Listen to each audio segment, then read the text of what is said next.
गांव की चुड़ैल की नजर एक पेड़ पर पड़ती है। उस पेड़ पर एक दूसरी चुड़ैल जिसने काफी स्टाइलिश जीन्स और टॉप पहन रखे थे। अरे री, तू कौन है और मेरे गांव में क्या कर रही है? भूतों की दुनिया में मैं शीला के नाम से जानी जाती हूँ और मैं शहर से यहाँ आई हूँ। क्या शीला बड़ा ही बचकाना नाम है? ये सभी गांव वाले कहाँ गए? सब मुझसे डर कर अपने अपने घरों में छिपे हुए हैं। शीला पेड़ पर लटके लटके अंगूर खा रही थी। अपनी बात कहने के बाद शीला अंगूर का बचा हुआ गुच्छा गांव की चुड़ैल पर फेंक देती है। आह, तेरी इतनी हिम्मत! तुम मेरे ही एरिया में मुझसे बदतमीजी कर रही है। बस बहुत हो गया, अब चल निकल यहाँ से। क्या तेरी जगह पर मैं तो पिछले एक हफ्ते से भटक भटक कर यहाँ के लोगों को खा रही हूँ। तब तो नहीं देखी तू मुझे? अरे तो क्या हुआ, मैं तो बस अपनी गुफा में सो रही थी, तो क्या कोई भी आकर मेरी जगह ले लेगा? देखो ये सब मुझे नहीं पता, अब तो मैं यहीं रहूंगी। हाँ, मगर यहाँ पर कुछ दिक्कतें हैं। गांव की चुड़ैल यह सुनकर बड़बड़ा हुई अपने गुफा में चली जाती है। पर दोनों चुड़ैलों की बातें आकाश नाम का एक लड़का सुन रहा था। वह भी सब सुनकर डर जाता है। अरे अगर ऐसा ही चलता रहा तो फिर कल हमारे गांव के कई लोग मारे जाएंगे। यह चुड़ैल आपस में लड़ रही है और इससे नुकसान हमारा होगा। कुछ ऐसा करना होगा जिससे यह दोनों चुड़ैल ही इस गांव से भाग जाएं। जल्दी से चलकर सबको यह सारी बातें बताता हूँ। आकाश कुछ देर सोचने के बाद अपने दो दोस्त बिरजू श्याम को अपने घर बुलाता है। क्या हुआ आकाश, तूने हमें घर क्यों बुलाया? तुझे पता नहीं क्या, आजकल गांव में शहर से आई चुड़ैल घूम रही है और बाहर बहुत खतरा है इस समय। हाँ हाँ, मेरी दादी ने भी घर जल्दी आने को कहा है। तू जल्दी बता, तुझे क्या काम है और फिर मैं अपने घर जाऊं। अरे तुम लोगों को पता है कि गांव वाले हमारा यह बलिदान हमेशा याद रखेंगे। अगले दिन प्लान के मुताबिक आकाश बिरजू और श्याम के साथ मिलकर सुबह जल्दी ही उठकर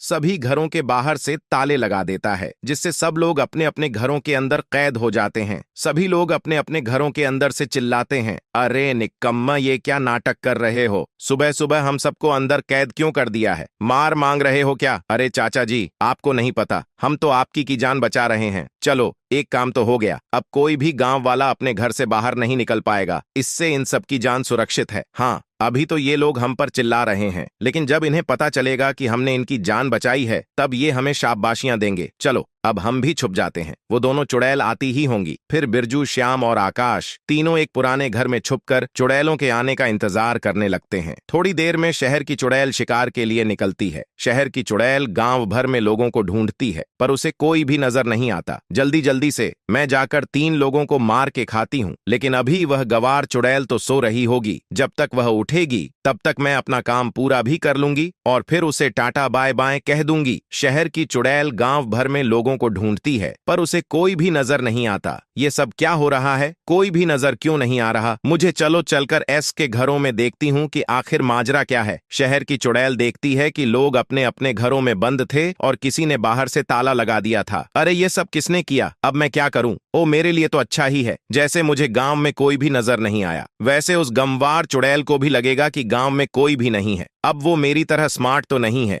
जो वह सच नहीं जान पाए। हाँ, पहले चलकर उसे बेवकूफ बनाती हूँ और फिर आराम से आकर इन लोगों को खाऊंगी। ये सब तो वैसे भी कैद है, तो ये कहीं भाग भी नहीं पाएंगे। ये क्या बात है, आज कोई भी गांव वाला नजर क्यों नहीं आ रहा है? शहर की चुड़ैल ने मौके का फायदा उठाया और गांव की चुड़ैल से कहा, नजर कैसे आएगा? मैंने सबको खा जो लिया है। क्या सबको खा लिया? अरे ऐसा कैसे हो सकता है? भला तू सबको एक साथ कैसे खा सकती है? अरे तेरा हाजमा खराब होगा। मेरा पेट तो बहुत मजबूत है, मैं तो एक साथ 150 इंसानों को खा ही सकती हूँ।